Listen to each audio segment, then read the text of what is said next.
Hello, welcome to Books in the Biz, a podcast that looks at both the financial and operational sides of success. Please welcome our hosts, Dan Paulson and Richard Veltray. Dan is the CEO of Envision Development International, and he works with leaders to increase sales and profits through great cultures with solid operations. Rich is CEO of the Veltray Group and a financial strategist working with companies to manage their money more effectively. Good afternoon. Welcome to Books in the Biz. We are back for another exciting episode, continuing our discussion about succession and what we can do. We have the three musketeers back together. Rich, how are you doing? I'm doing very well, Dan. How are you? Excellent. Doing wonderfully. We also have Paul Curtis with us. Paul, how are you doing? Excellent. Good. So, hey, we had you on last week. We were talking about certain things. Thought it would be a good idea maybe to continue that conversation for the next couple episodes. Because really what I've seen is we're kind of framing us up to where we're kind of talking about each phase to the process to getting to that final sale. And as Rich and I have talked about throughout succession is that our goal is to help companies or business owners maximize that value when they do go to finally sell the business. I think each of us bring a little something different to that. So we're going to do this a little bit differently than we have in previous ones. This is going to be more of a round robin type thing where each of us are going to kind of share our input, ask each other questions. So it's not going to be one speaker, we're all going to kind of do that. So if you're on board for that, Paul, I'll get us started here because I kind of want to follow us through the process. And each of us are going to take our own piece of it. So I tend to be more operations based. So we'll get into that. But I wanted to ask Rich really to get us started here because to me, there's three factors. There's operations, there's finance, and then there's finally the structure of the deal where Paul comes in. So Rich, when you're starting to look at a company and they're talking to you and saying, hey, I'm thinking about selling, or within the next couple of years, I want to get to a point where we can sell this business for the most we can get for it. What are you looking at from a kind of a CFO lens? We're not going to worry about taxes today, but as you're looking at the overall structure, how do you get them to where the sale of their business can be maximized based off of how you structure their accounting? Well, you and I have always had conversations, and I talk about changing my hat, right? So depending on what hat I'm wearing at the time, if I'm wearing the CFO hat, I'm looking at if I'm a buyer and I'm coming in and look at this company, what am I coming in and looking at? So the first thing I start looking at is not necessarily the sales. Usually that's the part that gets people excited and gets them to come in the door. But I go down into the net parts of the business and start looking at, well, how are we doing on the bottom line? How am I translating this to, if I'm a buyer and I come in, that's going to be my bottom line when I start out. And what can I do with that? Can I make that grow and et cetera? But the biggest thing is as a seller, if I'm talking to a seller or I'm the CFO of the company, I'm looking to prepare it so that when the buyer does come in, I know what I'm handing him. I know what they're going to look at. I know what I want to have in front of me because, you've been working with them usually. You've been working with them with the operations, and I want to know from you, what am I getting out of this? Am I trying to sell a company that everything's being shut down, or am I selling a company that has high opportunities? And I want you, because you're deep in the weeds there, I want you to tell me what's going on inside the company so I know how to frame it. And when I talk about that, I'm not writing up some, massive report. I'm doing it with the numbers, right? I know that these people are going to come in, they're going to look at the numbers, and I want them to get the story that you and I have coordinated. So when I come in and I'm setting this all up and saying, you guys want to sell, here's what it looks like, here's what I think is going to happen if a buyer comes in, here's our skeleton in the closet, or here's the pitfall that they could step on. These are the types of things I want to prepare someone for so they know what's coming. And that's, again, from the sell side. Here's our skeleton in the closet, or here's the pitfall that they could step on. These are the types of things I want to prepare someone for so they know what's coming. And that's, again, from the sell side. Done it a dozen times where we've set it up and everybody kind of knew what was going on. And, There's no surprised looks on anybody's faces. It's straight. We're doing a negotiation here, which will lead me to Paul. But you know, but that's the part that I want to be set up, and I want to know what I'm putting on the table, and I know that this is what they're looking at. Um, I think that answers the question. I mean, Yeah. basically, that's the finance's role in setting up if you're thinking about selling. Yep. No, that sounds about right. And that Yeah. that then leads back to, well, how do I get you to the story? So if my part's the operations, I guess if we look at this from a movie standpoint, I'm building the plot. And the whole plot is, by the time we get to that end scene or that climax, what I have done is I have helped that owner remove themselves from the daily operations of the business. One of the first questions I ask any owner, whether they're looking at selling or not, is how involved are they in the business? And if they were to not be able to talk with anyone or reach out to anyone in their company for at least a month, what feelings would be going through their gut as that's happening? And the more you see that white look or that deer in headlights look on their face, that kind of tells me that they have a high degree of control over every component of that business. And the way I look at, from the standpoint similar to the lens that you're looking at through, how do you maximize the sale of that company? Well, to me, to get the higher value, that company has to operate without the owner's heavy involvement. And what I often see is in companies, in the anywhere from a couple $1,000,000 up to often $20 to $30 million, is that owner has so much control over every decision, over every action that takes place, that they run into the situation where now, for them to not make those decisions or make those choices, there's really nobody on their team that's comfortable doing that on their own. So you see these stalls, or you see these wait until I get an answer type looks on people's faces, because they don't know if A, they have permission to do it, or B, they don't know what sort of outcome they should get from that decision. So that's where, really, when I'm working with a company, my goal is to get that owner completely removed from every aspect that should work without them being there. So that's getting them to delegate properly, getting them to hold their people accountable, building systems and processes in place so we've got documented training, and we can really work with people to get to where they can make those choices on their own. And the only decisions that should roll up to the owner level are key decisions that really just kind of don't fall in their wheelhouse, or they've reached a price point where, we're talking about hundreds of thousands, tens of thousands of dollars, maybe, if this is a mistake that really should get clearance from high up before they make that choice. So Paul, that's kind of where we come at from an aspect. And I just want each of us to give kind of a little 3-minute dissertation. Now you're looking at it from the deal side of things. So you're looking at from structuring the deal. What's your piece of this? Well, it's interesting because you said getting them out of the day-to-day multi-hat roles. And I will oftentimes ask a seller, have you been able to be gone from your business for an extended weekend? And they are either going to say yes or no. Oh, and let me caveat that without a phone call back to see how things are going, or having your phone blow up while you're gone. And then if they say yes to that, I go, great. Have you done that in the middle of the week?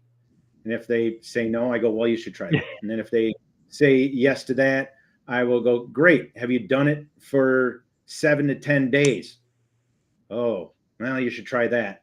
And then I try to make it so that they can back out and go on vacations, and go from 1 week to 2 weeks, and try and get them to a full month where they're dropping into the office only for an hour or two each day, or something along that line. And that's my way to get them to you, right? To have them think about that way.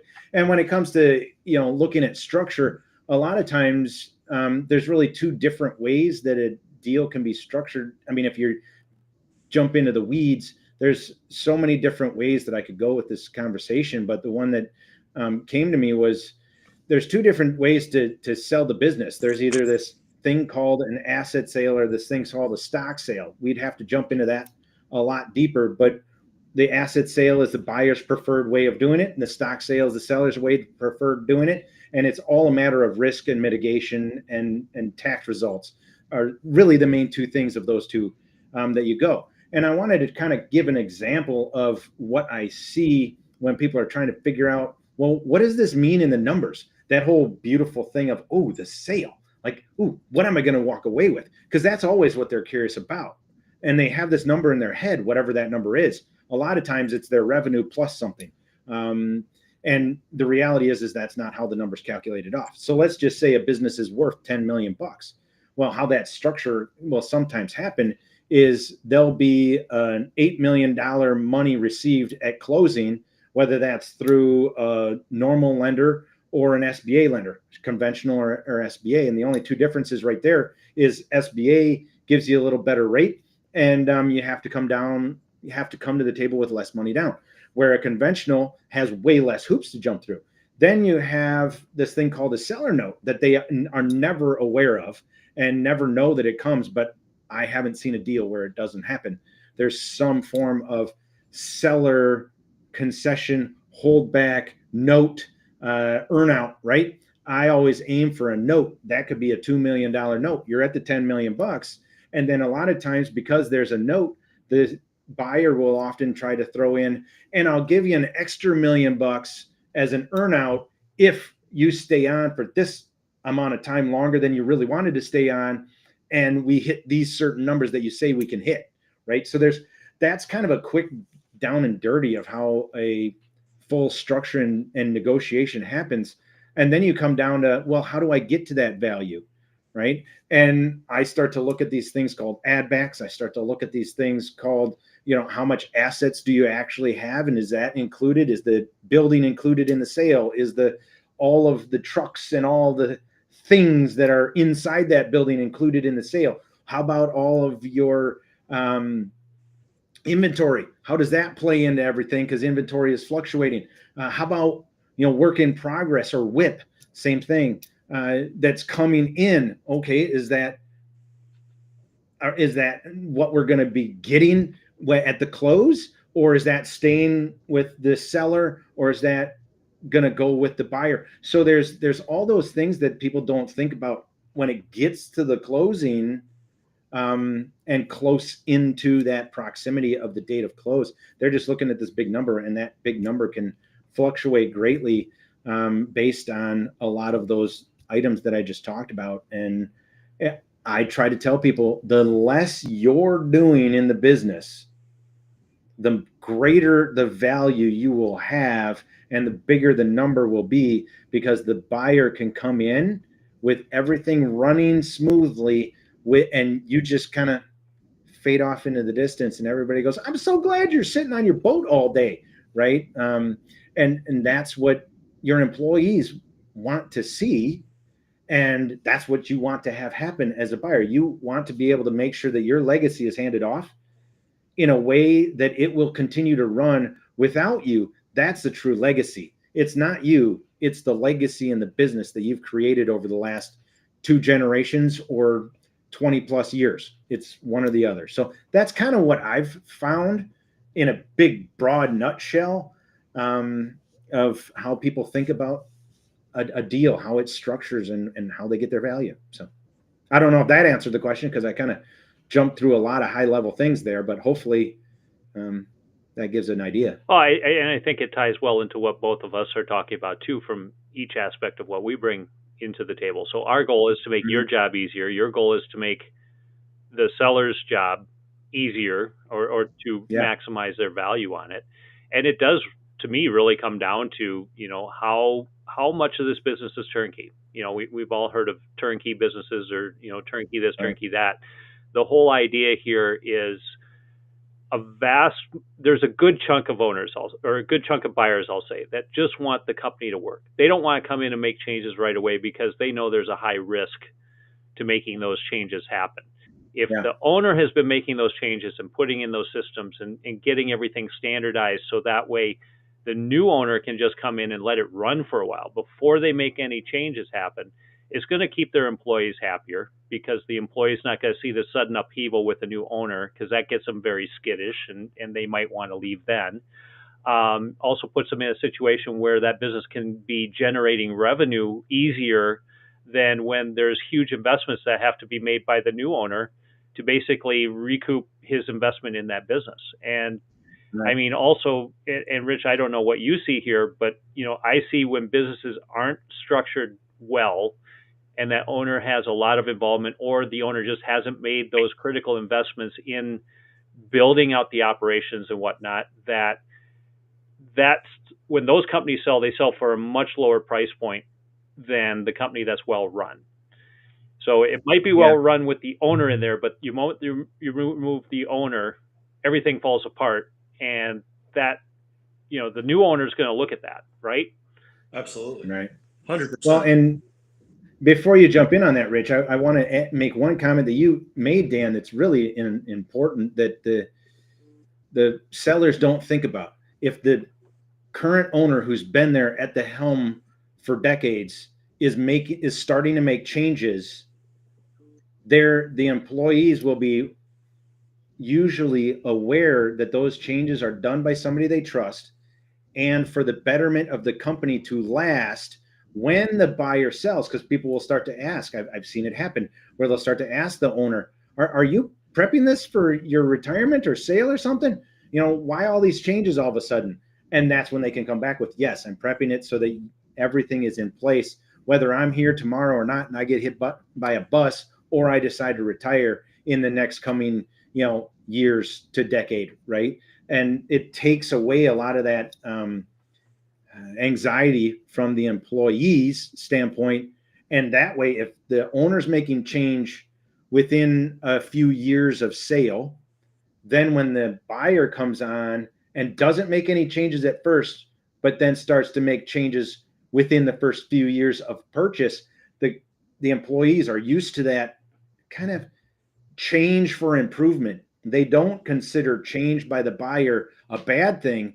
They are assuming that change is for a betterment because the business owner put that in place. Well, and it gives that new buyer or the new owner a chance when they step in to start asking questions and getting input. So employees, if the new owner is smart, the new owner is getting buy-in from the current employees on any changes they might want to make in the future, and maybe even helping facilitate some of those changes. So now as an employee, I feel like I'm more engaged in the betterment of the company than I do when somebody just comes in and says, well, in order for us to be profitable, I got to change X, Y, and Z, and all this has to change within the next 6 months. And that was very painful for somebody who might have been doing their job one way for 20 to 30 years. That's when you lose that talent. Well, and it helps the business owner who are already in the company into roles that they probably should have had already, by the owner offloading their responsibility onto the key employee and having the key employee hold more role responsibility, or even giving them a new title so that you have a key employee with an actual title who has the responsibility of that title. And that's what I've seen in buyers wanting from the actual roles in place. Rich, now going back to, the question that was posed by Dan before I jumped in again, adding more to that point, because I just feel it's a really good one. How do you see it on the numbers when the employees, or I should say the company, is, we'll call it structured on the inside from an ops standpoint, not on a sales side, but if it's structured properly with employees in the right places, we'll just go with salaries in the right position. Do you see that benefits your side in prep for sale, or is there something else that you could add to that? I think there's an extremely good operational, what you guys are talking about as far as from the operation standpoint is fabulous. It's easily masked in the financials, okay, if you ask me, because if I come in and was working with the financials, the part that usually strikes me at least a little bit is that if I start looking at the margins might look great. Gross margin and net margin, where's the owner? The owner is not usually in that upper margin. It's not usually included in the gross margin. They get an officer's look great, gross margin and net margin. Where's the owner? The owner is not usually in that upper margin. It's not usually included in the gross margin. They get an officer's salary line. Even on a tax return, you can see it that it's below gross margin. That officers are listed below gross margin. If they're doing a lot of operational stuff, then your margin isn't real. If they're doing stuff in actually producing the product, producing the service, and you're not including it, then the margin looks a lot better than it probably is. So I think that's a key question to prepare before you have a buyer coming in, because the buyer's thinking that already. They're thinking, where is the owner? How much is the owner really doing? Accounting firms, right? Everybody loves to go in and see how much is the accountant firm. The accounting firms, the partner will always say, I only work 40 hours a week. Yeah, right. Okay. If you're an old school accountant and you're in the sailing, you lived through the 80s and the 90s and the early 2000s, and these guys were working like crazy. Okay. Crazy hours. So how can you come to a sale and say, well, I'm only working 40 hours a week? No one believes it. So now they're going to go and they're going to dig in. So again, are the margins okay? Are the margins reasonable? Or are we paying everything to the partner because the partner doesn't have somebody else doing part of this work for them? And now the buyer is going to turn around and say, I have to build a team. So I'm not paying for that. You're paying for that. And that goes back and shifts back to the buyer, to the seller. I'm sorry, I said that wrong. So yes, you can find it in the numbers, but you're going to dig. And I think that's why a lot of times the buyer and the due diligence team on the buyer side will absolutely dig. The questions will just come flying out because they want to dig to the bottom to make sure that they're getting the real answer. So what are some ways that you see that you can help to kind of take out those numbers and make the owner's numbers show up a little better, or diffuse them, if you will, to put those numbers where they actually should be and what other areas they should sit in? I think that in the first however many years that they're running the business, they're used to their accountants or their tax returns showing them that this is what I make at the bottom line. And what they don't realize is in a sales situation, that's not necessarily the bottom line. There's more to it, right? You're going to say, I made this much. This is how much I took home. Okay, I get that. But when you're selling it, there are kind of adjustments. And the adjustments could come from the fact that if the buyer comes in and buys your business, he doesn't necessarily have the same costs as you. So he's going to make adjustments to say, my ongoing costs are going to be X. So my value should be based on that number, not on the seller's number. So they start to make adjustments, and we call those, adjusted add backs or adjusted earnings before interest, taxes, depreciation, and amortization. And that's the number when you're selling. That's the number you have to be focused on. So if you're preparing for sale, start figuring out what you think that number is. Because then they can come to you, Paul, and say, well, this is the number I kind of figured out. Do you agree with that? Do you think this is a fair representation? Because no matter what you put down on paper, the buyer's going to have their own, and your negotiation becomes the difference between your number and their number. But at least if you have a number, you have a starting point. If you're starting off from somebody, my accountant said I made this much money, and that's where you're starting, you're at a disadvantage already. Yeah, well, and I've also seen the number from we'll call it bottom line earnings, where the business owner will use a dispersion or distribution to be able to, we'll say, for tax benefits, right? But because it's for tax benefits, it doesn't show up. I can't add that back. Speaking of add backs, right? So you'll have a business owner, I've seen it on almost every transaction, where the business owner will take some form of dispersion And if I haven't talked to them with enough time in advance, typically at least a year, usually 2, before we go to market, so that they can start to give themselves a better salary or a more accurate salary versus this menial thing that doesn't fit what their role actually is. And then they just take earnings and not put them back into the business or not pay taxes on them, however you want to look at it. I can't add that back. I had a client that was taking earnouts around $300,000 a year.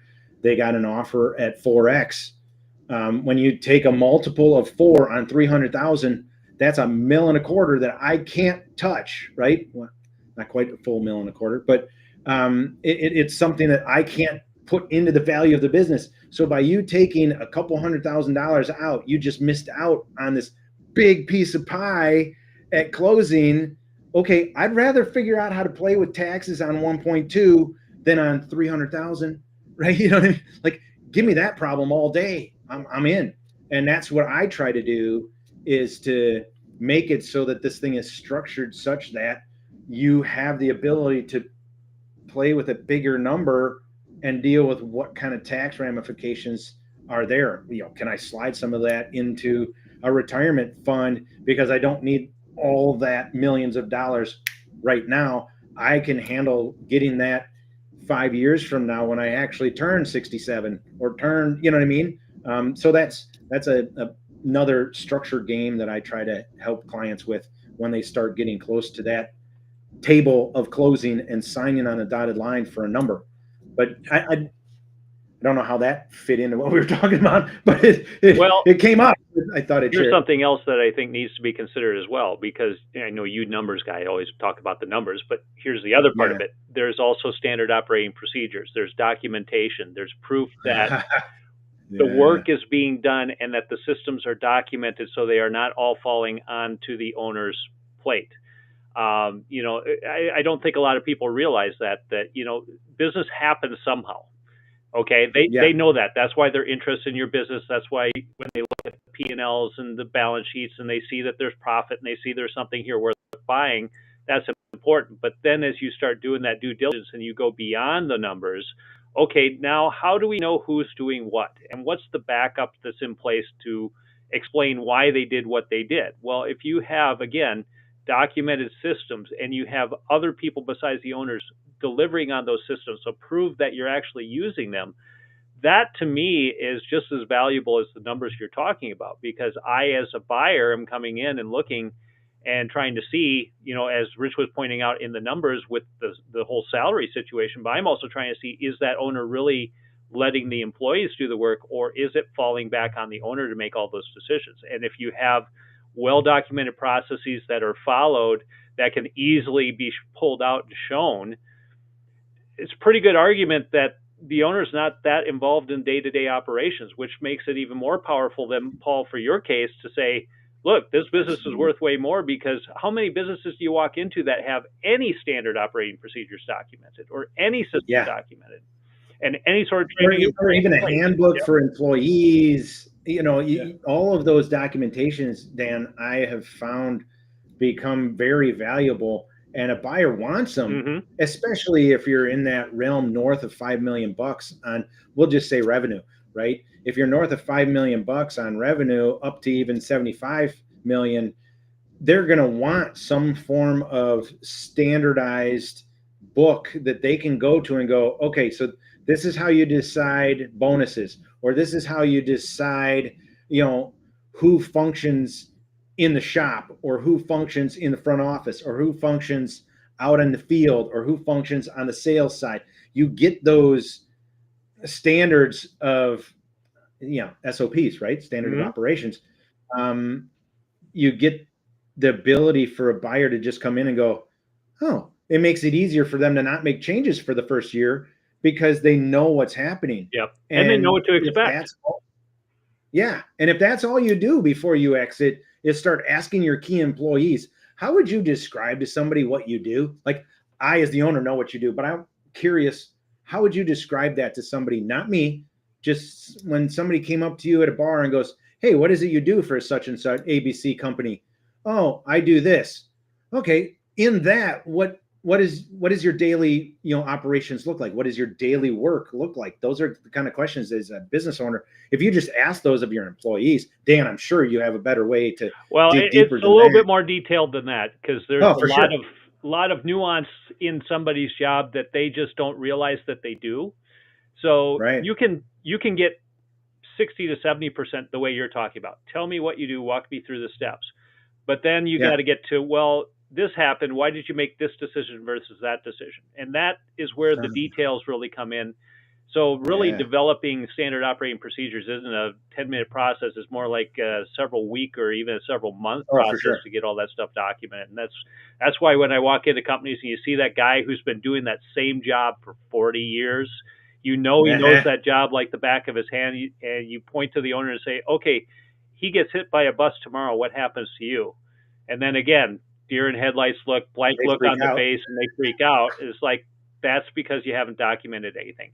Guess what the new owner is going to do when he sees that too? Because now the new owner has another risk involved.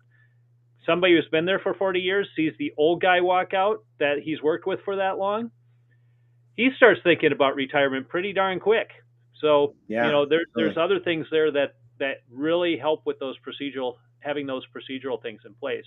Guys, as we're wrapping up here, because we're getting at about 30 minutes, Paul, what's kind of the one takeaway from this conversation that maybe we can carry into our next conversation? Because I think we're going to do this one more time before the end of the month here. What's the one thing you tell people? I actually enjoyed this conversation. I didn't think about that question. They need to start sooner than they expect. Yeah. Right. They need to give themselves a little bit of a good runway. I mean, I don't get exhausted at the point of going, okay, I'm ready to sell. Where do I start? Okay, well, you start with someone like Dan or talk to your accountant and figure out what numbers are actually making it so my business value is less. Or do you go get a valuation at any point? I've done valuations 5 years before the people have decided to sell, 2 years before they decided to sell. And that's what they used. I'm already working with the accountant, and I get to show things that make it so that they would want to talk to somebody like you, Dan, right? And just talk to your family too. Like, if you don't talk to the family, if this is a family business, and say, hey, I'm thinking about wanting to retire. What does that look like? Does anybody want to take over? What does that look like? That's what jumps to mind. I didn't have a good question to jump into the next one right now, other than maybe trying to dig deeper into what do add backs look like, and what are those? Yeah, I think when we talk next time, maybe it's more about things like the after the effects, the add backs, maybe even get some into, okay, now you sold the business. Now let's worry about what sort of tax ramifications are involved and how can maybe mitigate some of that. Rich, how about you? What's kind of one takeaway that you had from all that we've discussed here so far that maybe the listeners would want to be aware of? Yeah, I think, if you're getting monthly reports and your idea of getting the monthly reports is, well, he gave me what I paid for, so I'm going to put it in the file over here and not look at them, then rethink your strategy, because those numbers are really key. They're key to operating on a day-to-day basis. They're key on whether or not you can build a team. If you can build a team and do all those things, then you're not, you're a significant percentage down the line beyond what other people are. Okay. Because that inherent knowledge and that data becomes what you can use to sell when you decide to sell. So if you're getting those numbers and you're actually tracking them, and you start to think about what a buyer would look at if they were looking at this, you don't have to have that surprise. You don't have to have the knowledge that your employees have figured out that you're thinking about selling, because you're doing it all in this compressed timeline. So the numbers really become key, especially if you're going to sell to maybe we can have this conversation next time too, the financial versus the strategic, right? If you're looking at a financial buyer, they don't want to come in for a job. They didn't come in to buy the business as a job. They bought the business as an investment. So they want to know it's going to grow. If they bought it as strategic, we might have a different conversation. But a financial buyer, which there's probably more of than there are strategics. Okay. The financial buyer wants to know they're going to make money, and they can feel a lot better about making money if they're thinking you already built a team and it's going to make me money on day one. And both of those buyers are looking at a company. If you put these things in place and you look at the numbers, like you're saying, at how your business is operating, it's going to make them want to buy something that is trending up. They don't want to just buy a stagnant, business. Right. They're usually looking for something that is constantly, it doesn't have to be a massive growth. It could be even just 5% a year, right? If you're growing 5% a year, they're going to be like, holy cow. And how long has that been going on now? And if it's been greater than 2 years, they're going to be happy, especially if there was this growth period, a plateau and another growth period. They're going to be like, let's buy it now while it's in this growth period. And both parties are going to be interested. We should talk about that for sure. Well, it sounds like we got a lot more to talk about. I'd say, the big takeaway from all this is really prepare ahead of time. Don't wait till you're so frustrated that you get to the last second, because I don't know how many times I hear that, I want to sell this company in 6 months or less. And Paul, you can elaborate on that in a future episode. But yeah, I mean, that really boils down to it's going to take longer than that anyway. And it also tells me that the company's probably not prepared to sell, because if you're burnt out from it, all you're doing is you're handing off your problems to somebody else. Absolutely. So keep that in mind. Guys, it's been a great conversation. We will definitely continue this on. And thank you both for being here. Now I'm going to let Bob take it away. Want to boost your sales and profits, but need the talent to help you grow?